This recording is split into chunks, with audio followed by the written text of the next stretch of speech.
Hello and welcome to excuse me sir. दोस्तों, आज मैं डिस्कस करने जा रहा हूँ the fault in our stars. एक नोवेल है जो लिखा है अमेरिकन ऑथर जॉन ग्रीन ने। जॉन ग्रीन को 2006 में उनकी first novel looking for Alaska के लिए प्रिंट्स अवार्ड दिया गया था। The fault in our stars को 2014 में फिल्म एडाप्टेशन के लिए चुना गया था। The fault in our stars ये जो टाइटल है ये इंस्पायर हुआ है शेक्सपियर की जूलियस सीजर के एक्ट 1 सीन 2 से। नोवेल का मेन थीम है love, actually different kinds of love. John green का एक फ्रेंड थी जिसकी नाम है एस्थर आल। उसे थायराइड कैंसर हुई थी और इस नोवेल उसी घटना से इंस्पायर हुआ है। तो आइए शुरू करते हैं। नोवेल की शुरू होती है अमेरिका की इंडियानापोलिस में। नोवेल की प्रोटैगोनिस्ट हेज़ेल ग्रेस लैंकास्टर, उसी की पॉइंट ऑफ व्यू से नोवेल शुरू होती है। तो हेज़ेल एक 16 साल की लड़की है जिसे 4th स्टेज थायराइड कैंसर हुई थी। हेज़ेल की 13 साल की एज में वो कैंसर शुरू हुआ था और उस वक्त उसकी लंग्स में फ्लूइड भर गया था। सांस लेने के लिए उसने एक पोर्टेबल ऑक्सीजन टैंक को यूज़ करती है। तो उसने हमेशा एक कैन्यूला यूज़ करती है। तो अब हेज़ेल एक कैंसर सर्वाइवर है जो बहुत दिन से स्कूल नहीं गया है, पर हेज़ेल का हेल्थ अभी भी वीक है। हेज़ेल की माँ मिसेस लैंकास्टर, जो हमेशा हेज़ेल का ख्याल रखती है, उनको लगती है कि हेज़ेल डिप्रेशन में है और इसीलिए उन्होंने हेज़ेल को एक सपोर्ट ग्रुप ज्वाइन करने के लिए फोर्स करती है। हेज़ेल अपनी मॉम को खुश करने के लिए सपोर्ट ग्रुप ज्वाइन करती है। उस सपोर्ट ग्रुप का नाम है द हार्ट ऑफ जीसस। ये support group basically cancer patient को मोटिवेट करने के लिए बना था। सपोर्ट ग्रुप का लीडर का नाम था पैट्रिक, जो कि एक कैंसर सर्वाइवर है।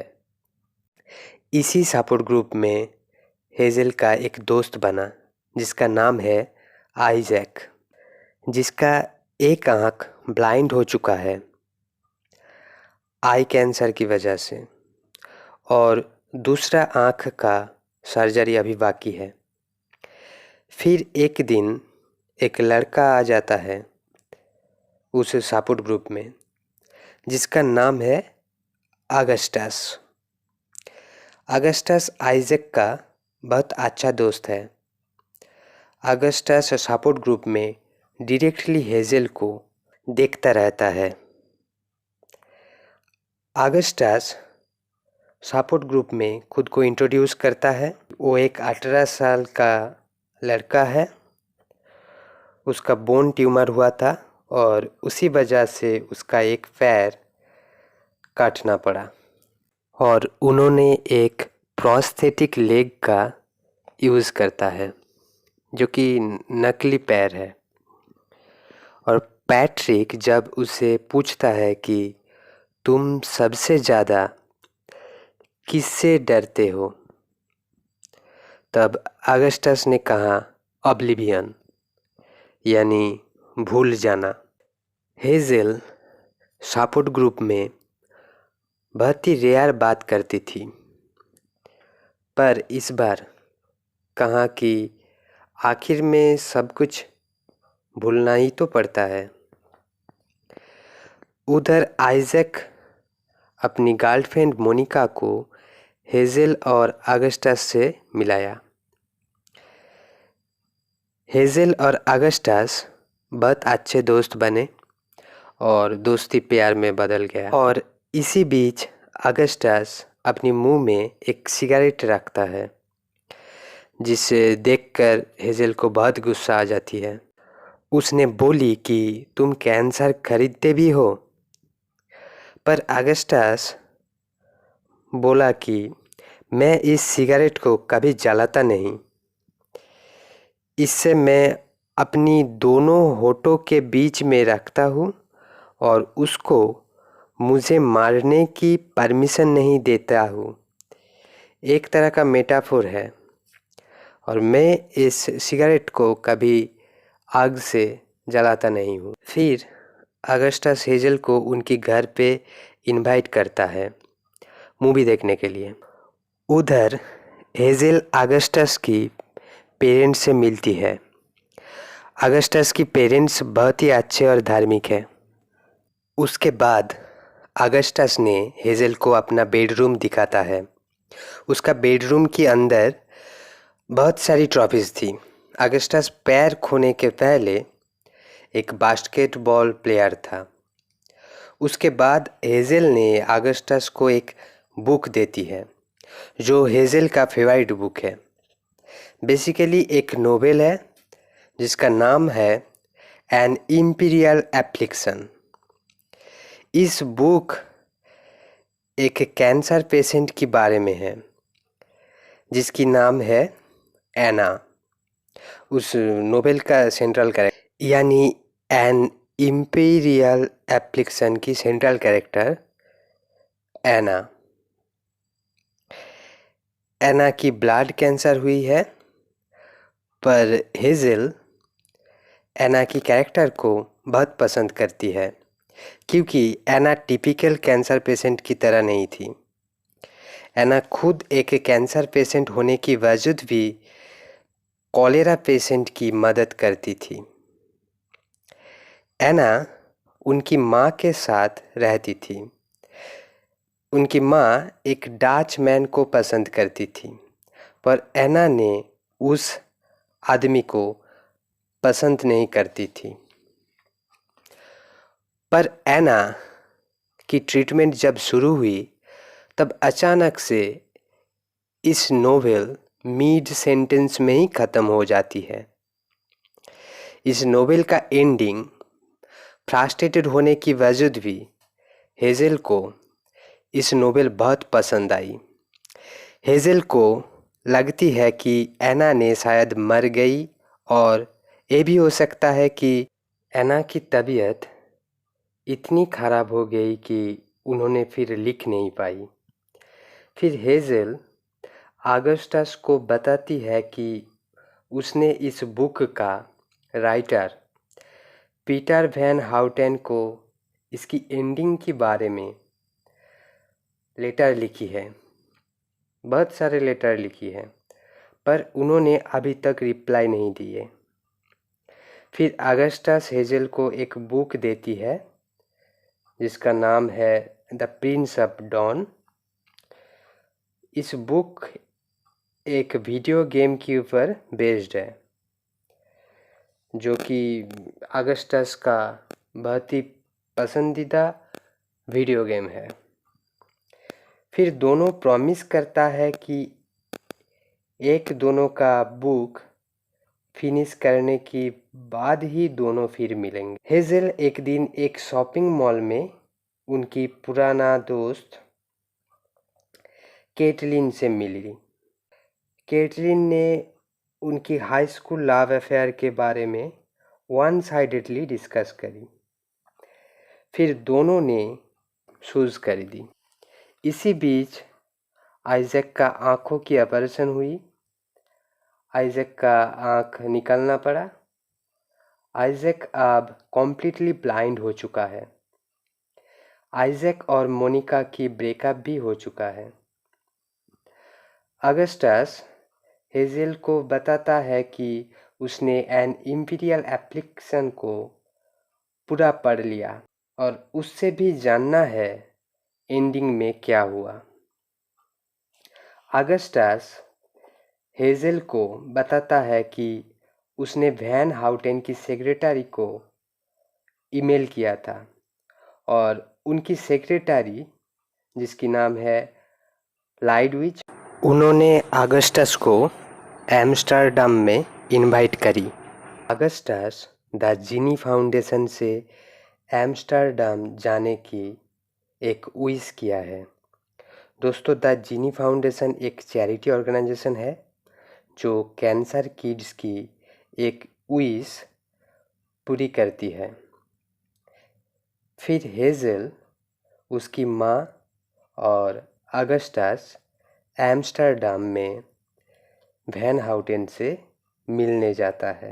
वैन हाउटेन जानते नहीं थे कि उसकी सेक्रेटरी लाइडविज उन लोगों को एक डिनर पार्टी भी अरेंज कर दी थी। तो हेज़ल और अगस्टस जब वैन हाउटेन से मिली तब देखा कि वैन हाउटेन एक नशेड़ी है और उन्होंने हेज़ल और अगस्टस से बहुत ही बुरी भला कहा और फिर उसने बुक का एंडिंग बताने से इनकार कर दिया। हेज़ल बाहर आके रोने लगा और अगस्टस ने प्रॉमिस किया कि वो खुद इस बुक का एक एंडिंग लिखेगा। एम्स्टर्डम से वापस आते ही अगस्टस का कैंसर वापस आ जाता है। अगस्टस बहुत ही फ्रस्ट्रेटेड हो जाता है। अगस्टस हेज़ल को कहता है कि उसने एक एंडिंग लिखने की कोशिश कर रहा है। अगस्टस दिन ब दिन बहुत बीमार हो जाता है। उसका चेस्ट में ट्यूब लगाया जाता है। एक दिन अगस्टस हेज़ल और आइजैक को उनका प्री फ्यूनरल में अटेंड करने के लिए और उधर यूलॉजी पढ़ने के लिए बुलाता है। दोस्तों, यूलॉजी किसी की मौत के बाद उसका फ्यूनरल में पढ़ा जाता है। एक दिन मिडनाइट में हेज़ल को एक कॉल आती है और उससे बताया जाता है कि अगस्टस का डेथ हो चुका है। जब हेज़ल अगस्टस का फ्यूनरल अटेंड करने जाता है तब उसने उधर वैन हाउटेन को देखकर शॉक्ड हो जाता है। वैन हाउटेन हेज़ल से बात करने की कोशिश करती है पर उसने उससे बात नहीं करी। एक दिन हेज़ल और आइजैक ब्लाइंड वीडियो गेम खेल रही थी। तब आइजैक ने उसे बताता है कि अगस्टस तुम्हारे लिए एक नोवेल का एंडिंग लिख रहा था। तब हेज़ल अगस्टस का घर जाता है उस एंडिंग ढूंढने के लिए, पर कुछ मिला नहीं क्योंकि अगस्टस लिखने की हालत में नहीं था। इसी बीच हेज़ल और वैन हाउटेन का अचानक एक मुलाकात होती है। फिर वैन हाउटेन ने रोते हुए बताई कि एना की तरह उसका भी एक लड़की थी जिसे कैंसर हुई थी और 22 साल पहले उनकी लड़की की डेथ हो चुकी है। उसने प्रॉमिस करा कि उन्होंने दारू छोड़ देगा और फिर से लिखना शुरू करेगा। हेज़ल वापस घर आके उनकी पेरेंट्स को कहा कि उसने चाहता है कि उसकी पेरेंट्स को उसके बिना ही जीना सीखना होगा उसकी डेथ के बाद, क्योंकि हेज़ल को बहुत फिक्र होती थी कि उसकी डेथ के बाद उसकी फैमिली का क्या होगा। हेज़ल की माँ ने उसे कहा कि उसने सोशल वर्क शुरू की है, जो सुन के हेज़ल बहुत खुश हो जाता है। फिर एक दिन लाइडविज वैन हाउटेन का परमिशन लेके हेज़ल को एक ईमेल भेजा जो अगस्टस ने वैन हाउटेन को लिखा था। अगस्टस ने वैन हाउटेन को रिक्वेस्ट किया था कि उसके लिए एक यूलॉजी लिख देने के लिए, जो अगस्टस हेज़ेल को उसका प्री फ्यूनरल में पढ़कर सुनाने चाहते थे। अगस्टस वैन हाउटेन को लिखने के लिए रिक्वेस्ट करा था क्योंकि वो एक राइटर है और अगस्टस हेज़ेल को लेकर अपना फीलिंग्स सही तरीके से बता नहीं पाएगा। अगस्टस उस ईमेल में कहता है कि हेज़ेल एक रियल हीरो है क्योंकि वो यूनिवर्स को सही तरीके से देखती है। इस दुनिया में कुछ चॉइस करना खुद के ऊपर डिपेंड करता है क्योंकि दुख देने वाला चीज़ बहुत सारी है। अगस्टस खुश है कि उन्होंने हेज़ेल को चूज़ किया था। हेज़ेल एट लास्ट उस ईमेल पढ़ने के बाद बोली कि she is also happy with her choice, यानी हेज़ेल भी खुश है उन्होंने अगस्टस को चूज़ की थी।